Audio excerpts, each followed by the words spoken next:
नमस्कार दोस्तों, कैसे हैं आप सब। उम्मीद करता हूं एकदम स्वस्थ होंगे, मस्त होंगे और झकास होंगे। तो इस वीडियो के अंदर हम लोग सीखने वाले हैं हमारे दैनिक जीवन के छोटे मोटे हिसाब किताब कैसे फोटोज़ के माध्यम से। जैसे अगर मैं आपसे बात करूं कि मेरे पास अभी 100 रुपये हैं, मैंने किसी को 50 रुपये दे दिए, अब मेरे पास कितने रुपए बचे, तो आप बोलोगे सर 50 रुपये बचे। इस तरह के छोटे मोटे से दैनिक हिसाब किताब हम इस वीडियो के माध्यम से सीखने वाले हैं। तो आइए बिना किसी देरी के शुरुआत करते हैं।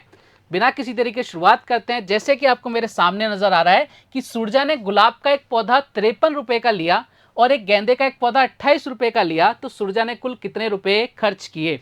देखो साहब, आपको इसने बता दिया कि गुलाब का जो एक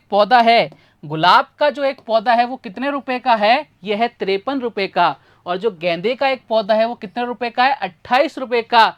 हमने गिनती पहचानना सीख लिया था, 5 3 53, 2 8 28। अब अगर मैं आपसे बात करूं कि यहां पर कितने नोट नजर आ रहे हैं, किसका नोट नजर आ रहा है, आप बोलोगे सर 10 रुपए का नोट नजर आ रहा है। मैंने कहा कितने नोट हैं, आप बोलोगे sir 1 note, 2 note, 3 note, 4 note, 5 note, यानी 10-10 रुपए के कितने नोट हो गए, 5 नोट हो गए। अगर मैं आपसे बोलूं कि आपके पर्स में से, आपके बटुए में से आप क्या करो, 5 10-10 के नोट निकालो, तो कितने रुपए निकाल लिए आपने, आप बोलोगे सर 50 रुपए निकाल लिए। कितने रुपए निकाल लिए, 50 रुपए निकाल लिए। ये दैनिक जीवन में काम आने वाली चीजें हैं। अगर मैं आपसे बात करूं ये क्या है, आप बोलोगे सर एक एक के सिक्के। मैंने कहा कितने हैं, आप बोलोगे सर 1 2 और 3, यानी 3 सिक्के कितने के हैं, एक एक के, यानी कितने रुपए हो गए। अगर मैं टोटल रुपए की बात करूं तो कितने रुपए हो गए, आप बोलो सर 50 रुपए ये और 3 रुपए ये, रेनी टोटल कितना हो गया, कुल कितना हो गया, आप बोलोगे सर 53 रुपए। यानी एक आपका गुलाब का फूल, जो गुलाब का पौधा है वो कितने रुपए का है, 53 रुपए का है। अब बात करते हैं किसकी, अब बात करते हैं अपन किसकी, गेंदे के पौधे की। हमें 10-10 के नोट और एक एक के सिक्के में जमा करना है, तो आप मुझे बताइए कितने रुपए होंगे। आप बोलोगे यहां पर कि 10-10 के कितने नोट हो गए, सर 1 नोट। मैंने कहा बहुत बढ़िया। दूसरा नोट कितना हो गया, सर ये दूसरा नोट हो गया। मैंने कहा बहुत बढ़िया। यानी यहाँ पर कितने रुपए हो गया, फटाफट से मुझे बताइए कि यहाँ कितने रुपए हो गए। आप अपनी जेब से 10-10 के 2 नोट निकालिए। कितने रुपए बाहर निकाले आपने, आप बोलोगे सर 20 रुपए बाहर निकाले। कितने रुपए बाहर निकाले, 20 रुपए बाहर निकाले। और यहां देखो कितने सिक्के हैं, सबसे पहले बताओ किस किस के सिक्के हैं। जी हाँ, किस किस के सिक्के हैं, एक एक के सिक्के हैं। कितने हैं, 1 2 3 4 5 6 7 8, यानी कितने रुपए हो गए। आप अपने पर्स में से एक एक के 8 सिक्के निकालो, कितने रुपए निकलेंगे, आप बोलोगे सर 8 रुपए निकलेंगे। दोनों को ऐड कर दिया, जोड़ दिया, कितने रुपए हो गए, 28 रुपए हो गए। कितने रुपए हो गए भैया, 28 रुपए हो गए। यानी मैं बोल सकता हूं कि गेंदे का जो पौधा है वो कितने रुपए का है, 28, यानी 28 रुपए का है। चलिए साहब अब आगे बढ़ते हैं।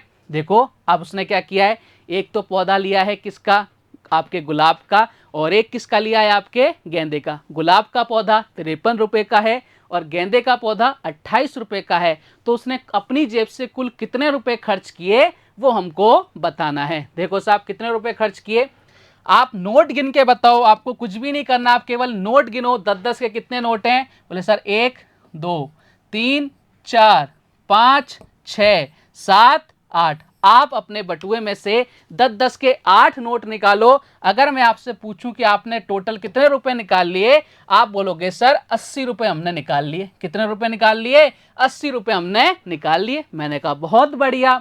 और ये कितने का सिक्का है, 1 रुपए का सिक्का है। कितना सिक्का है, 1 सिक्का है। अगर मैं आपसे बात करूं 80 रुपए ये और 1 रुपया ये, 80 + 1 हमने सीखा था गिनतियों में कितना होता है। जी हाँ बिल्कुल सही बोला, 80 + 1 कितना होता है, 81। 80 + 1 कितना होता है, आप फटाफट से बोलोगे 81। कितना होता है, 81। कितना होता है, 81। यानी उसने कुल कितने रुपए खर्च किए, 81 रुपए खर्च किए। बहुत बढ़िया, कितना सुंदर आप लोगों ने आंसर दिए, सभी का एकदम सही है। आगे बढ़ते हैं, आगे बढ़ते हैं। एक और क्वेश्चन आपके सामने, एक और प्रश्न आपके सामने आ गया कि सुरजा के पास 60 रुपए हैं और उसे गेंदे का एक पौधा लेना है। गेंदे का पौधा कितने रुपए का है, 28 रुपए का है। उसके पास कितने रुपए हैं, 60 रुपए हैं।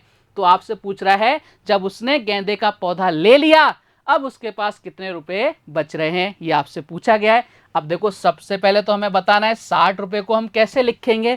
देखो साहब लिखना सीखते हैं, और आप तो सब कुछ बता भी दिए हैं, आप तो सबने आंसर बता भी दिए हैं। यहाँ कितने नोट हैं बोलो सर? 1 2 3 4 और 5। नोट कितने के हैं? 10 के। कितने? 5। अपने बटुए में से 5 नोट निकालो। 1 2 3 4 5। मैंने आपसे पूछा आपने कितने नोट निकाल दिए, कितने रुपए निकाल दिए, टोटल कुल कितने रुपए निकाल दिए? आप बोलोगे 50 रुपए निकाल दिए। मैंने कहा बहुत बढ़िया, बिल्कुल सही। अब देखो सिक्कों को गिनते हैं। सिक्के कितने का है? एक एक का सिक्का है तो 1 1 1 2 3 4 5 6 7 8 9 10। आपने 10 सिक्के दिए एक एक रुपए के, तो कितने रुपए दिए बताइए साहब? आप बोलोगे सर 10 रुपए दिए, और दोनों को जब अपन जोड़ देंगे 50 प्लस 10 कितना होता है? 60। और हमने 60 लिखना कहाँ सीखा था? गिनतियों के अंदर। बहुत बढ़िया, सबने बहुत सुंदर जवाब दिया। अब आगे आ जाओ, अब आगे आ जाओ। 28 रुपए का एक पौधा है भाई साहब, कितने का है? 28 रुपए का। तो भाई 28 रुपए को अगर अपन बनाना चाहें तो कैसे बनाएंगे? देखो साहब कितने कितने के नोट हैं? बोले सर 10-10 के नोट हैं। मैंने कहा कितने हैं? बोले सर 1 है और 2 है। मैंने कहा कितने रुपए हो गए? आपने फटाफट बोला 10-10 के 2 नोट निकाला है अपने बटुए से। कितने रुपए हो गए? 20 रुपए आपने निकाल दिए। मैंने कहा बहुत बढ़िया। अब किसकी होगी बारी है? बोले सर इनको भी गिन लेते हैं। मैंने कहा करो ना, फिर करते हैं भैया। 1 2 3 4 5 6 7 8। किसके सिक्के हैं? एक एक के सिक्के हैं। यानी कितने हो गए? 8 सिक्के अपन ने ले लिए, तो कितने रुपए हो गए? 8 रुपए हो गए। 20 प्लस 8, जल्दी से बोलो कितना होता है? 28। कितना होता है? 28। अरे वाह वाह वाह वाह वाह भाई वाह, क्या बात है, क्या बात है, बहुत बढ़िया। तो अब उसने कितने रुपए दे दिए? 28 रुपए दे दिए। उसके पास कितने रुपए थे? 60 रुपए थे। आप मुझे बताइए कितने रुपए बचे? जल्दी से बताइए। जी हाँ, कितने रुपए बचे? आप बोलोगे 32 रुपए बचे। मैंने कहा बहुत बढ़िया। अब 32 रुपए को हमें पहचानना कैसे है? देखो साहब कितने नोट हैं? बोले सर 3 नोट हैं। किस किस के हैं? 10 रुपए के हैं। तो 1 2 और 3, यानी टोटल कितने रुपए हो गए? आप बोलोगे सर टोटल रुपए हो गए भाई साहब कितने? 30 रुपए हो गए। मैंने कहा बहुत बढ़िया। और यहाँ देखो एक एक के कितने सिक्के हैं? बोले सर 1 और 1 कितना हो गया? 2, यानी कितने रुपए हो गए?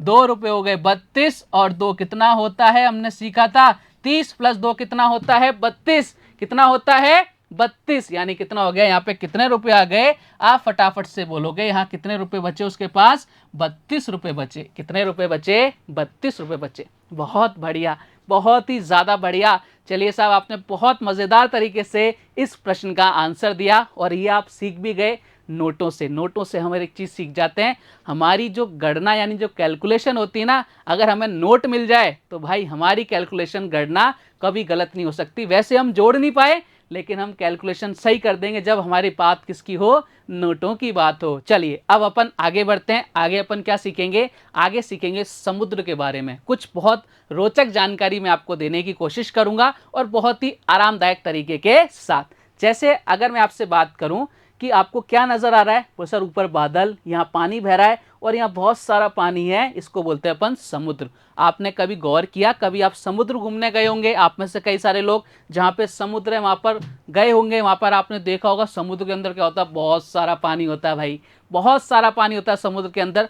क्या आपके मन में ऐसा क्वेश्चन आया, ऐसा प्रश्न आया, कितना सारा पानी आता कहाँ से? सोचा आपने? और चलो पानी आ गया तो वो पानी जाता कहाँ है? क्योंकि समुद्र में पानी आता जा रहा है, आता जा रहा है, तो भाई वो समुद्र तो और बढ़ना चाहिए ना। समुद्र बढ़ता नहीं है ना, वहीं रहता है। वो पानी कहाँ जाता है आपको पता है क्या? वो पानी चला जाता है भाप बन के ऊपर आसमान के अंदर। कैसे होता है मैं आपको समझाता हूँ। देखो साहब मैं आपको चित्र के माध्यम से समझाता हूँ। एक बार मेरे साथ आना, मेरे साथ आना। जैसे अगर मैं आपसे बात करूं, जैसे अगर मैं आपसे बात करूं, देखो समुद्र में पानी कैसे आता है मैं सारी चीज़ें समझाऊंगा आपको। ये आपके एक शहर है, एक गांव है, यहाँ छोटे छोटे से तालाब है। ये आपका क्या है? छोटा सा एक तालाब है, इसमें पानी है। ये क्या है? तालाब है। ये क्या है? तालाब है। ये भाई साहब क्या है? तालाब है। तालाब है, नाला समझ लो, जो छोटी मतलब कम पानी जमा है। ठीक है। अब यहाँ से क्या हुआ? यहाँ से क्या हुआ? ये गया भाई साहब छोटी नदियों में। ये तालाब का पानी बहता बहता कहाँ गया? छोटी नदियों में गया। ये आपकी छोटी नदी है, ये आपकी क्या है? छोटी नदी है, जहाँ पर यहाँ से थोड़ा ज़्यादा पानी है। किससे? तालाब या नालों से थोड़ा ज़्यादा पानी है, इसको बोलेंगे अपन छोटी नदी। ये क्या हो गई? छोटी नदी। ये क्या हो गई? छोटी नदी। ये क्या हो गई भाई साहब? छोटी नदी। अब इस छोटी नदी से ये पानी कहाँ गया? इस छोटी नदी से ये पानी कहाँ गया? बड़ी नदी में। बड़ी नदी कौन सी होती है? गंगा हो गई, जमुना हो गई, सरस्वती हो गई, सारी की सारी क्या है? बड़ी नदी होती हैं। देखो ये गया भाई साहब बड़ी नदी के अंदर। ये पानी कहाँ गया? बड़ी नदी के अंदर। ये पानी कहाँ गया भैया? बड़ी नदी के अंदर। ये पानी कहाँ गया? बड़ी नदी के अंदर। बड़ी जो नदियां होती हैं उसके अंदर चला गया। ठीक है, आप बोलोगे सर बहुत बढ़िया। अब यहां से क्या हुआ? अब यहां से क्या हुआ? अब यहां से क्या हुआ भाई साहब? अब देखना यहां से क्या हुआ। ये बड़ी नदी का पानी कहाँ मिला?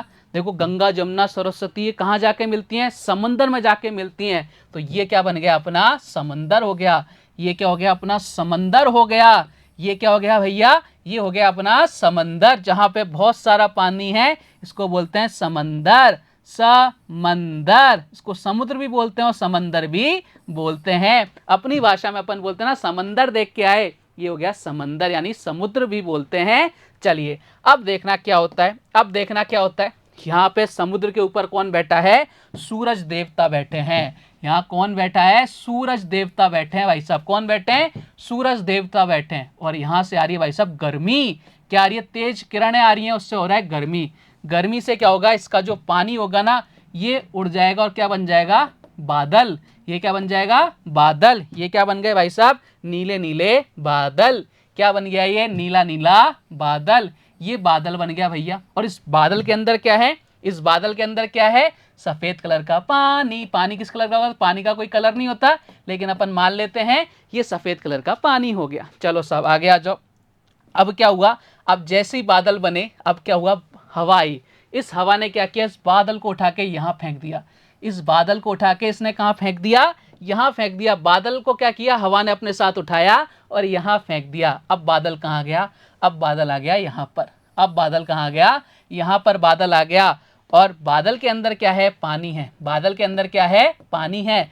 और अब मौसम हुआ बारिश का, और बारिश का मौसम हुआ तो ये पानी कहाँ आ गया? वापस से इस धरती पर आ गया। वापस से इस धरती पर आ गया। तो इस तरह से तालाब से कहाँ गया? छोटी नदी में। छोटी नदी से बड़ी नदी में गया पानी। बड़ी नदी से समंदर में गया। समंदर से सूरज की रोशनी से क्या बन गया? भाप बन के क्या बन गए? बादल बन गए। बादल को हवा ने कहाँ पहुंचा दिया? यहाँ पहुंचा दिया। और यहाँ से वो पानी, जब बारिश आई तो पानी वापस से कहाँ गया? जमीन पर आ गया। इस तरह से काम करता है। इसलिए समंदर का पानी कभी भी आगे बढ़ता नहीं है। वो क्या बनता रहता है? वाष्प बनता रहता है, बादल बनता रहता है और बारिश आती रहती है। और इसी कहानी को अपन पढ़ेंगे। तालाबों और दलदलों से पानी बहकर नालों में पहुंचता है, नालों से छोटी नदियों में जाता है, छोटी नदियों से बड़ी नदियों में जाता है, फिर सभी ओर से नदियां आकर, सारी नदियां मिलकर समुद्र में मिल जाती हैं। ऐसा बहुत सालों से होता आ रहा है। जब से अपनी पृथ्वी बनी है तब से ऐसा चलता आ रहा है। पर समुद्र से पानी कहाँ जाता है? बताया ना मैंने, किनारों से छलकता क्यों नहीं है? ये सारी चीज़ें, ये सारी कहानी मैंने आपको बता दी।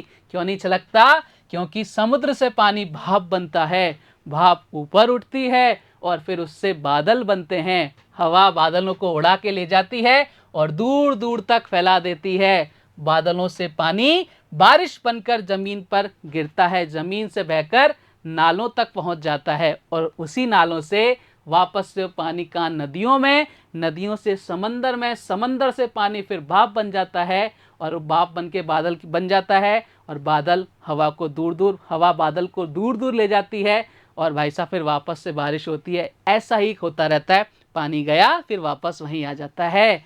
बात समझ में आई? और क्या किसने था? लियो टॉलस्टॉय नाम के एक प्राणी थे, एक विद्वान थे, उन्होंने इस बात को कहा था। समझ गए क्या? कितनी प्यारी सी बात मैंने आपको कितने बेहतरीन अंदाज में समझा के बताई है और ये आपको पता भी है। बहुत बढ़िया, बहुत बढ़िया। चलिए अब अपन बात करते हैं। हमारे सामने कुछ चित्र हैं। हमारे सामने एक चित्र है। इस चित्र में आपसे पूछा है, आपको पूरा ध्यान देना है इस चित्र के ऊपर। दिए गए चित्र में कुल कितने घर हैं? यहाँ पर आपको पहचानना है दोस्तों, कितने घर हैं। ये आपके सामने चित्र है, आपको घर पहचानना है। बताइए कितने घर हैं? बोले सर 1 है, 2, 3, 4, 5, 6, 7। मैंने कहा बहुत बढ़िया। कितने घर हैं इसके अंदर? जी हाँ, 7 घर हैं। अब 7 को लिखेंगे कैसे? 7 हमने लिखना सीखा था गिनतियों के अंदर क्या हो गया, ये 7 हो गया। बहुत बढ़िया, सही पहचाना आपने। अगले चित्र की तरफ बढ़ते हैं। यहाँ पर पूछा गया इस चित्र के अंदर कि यहाँ पर कितनी चारपाई हैं। चारपाई मतलब खाट जिस पर अपन सोते हैं, बैठते हैं। तो कितनी चारपाई हैं, देखो साहब, आप बोलोगे सर एक ये रही, एक ये रही, एक ये रही और एक ये रही। बिल्कुल सही पहचाना। कितनी चारपाई हैं, 4 चारपाई हैं। और 4 को कैसे लिखेंगे, 4 को लिखेंगे ऐसे, 4। ये आपकी 4 चारपाई हो गई। बहुत बढ़िया। अगला चित्र पहचानना, अगला चित्र देखना। और इसके अंदर आपसे पूछा है कि इस चित्र के अंदर कुल कितने लोग हैं। आंसर दो, जवाब दो, कितने लोग हैं। आप बोलोगे सर 1 है, 2 है और 3 है। यानी यहाँ कितने लोग हैं, बिल्कुल सही पहचाना आपने, 3 लोग हैं। और 3 को कैसे लिखेंगे, 3 को कैसे लिखते हैं, ऐसे। ये कितना हो गया, 3। बहुत बढ़िया, बहुत ही सुंदर जवाब। आगे बढ़ते हैं, एक चित्र और देखते हैं। देखो ये चित्र आपसे क्या पूछ रहा है, ये चित्र आपसे पूछ रहा है चित्र में कुल कितने जानवर हैं। कितने जानवर आपको नजर आ रहे हैं, देखिए 1 जानवर, 2 जानवर, 3, 4, 5 और 6। ये कछुए भी तो हैं। यानी इस चित्र के अंदर कितने जानवर हैं, 6। बिल्कुल सही पहचाना आपने। कितने जानवर हैं, 6। तो इसको अपन लिख देते हैं 6। 6 कैसे लिखते हैं, ये लो साहब, ये अपन ने लिख दिया 6। ये क्या हो गया, 6। तो उम्मीद करता हूँ आज की क्लास आपको बहुत अच्छी लगी होगी। हमने बहुत ही बेहतरीन सी चीज़ें सीखी और खेल खेल के अंदर सीखी। इसी तरह प्रकार आपका पहला चैप्टर समाप्त होता है। कल कुछ और रोचक जानकारी के साथ आपसे फिर मुलाकात होगी एक नए वीडियो में। तब तक अपना ध्यान रखिए, स्वस्थ रहिए। जय हिंद, जय भारत, धन्यवाद।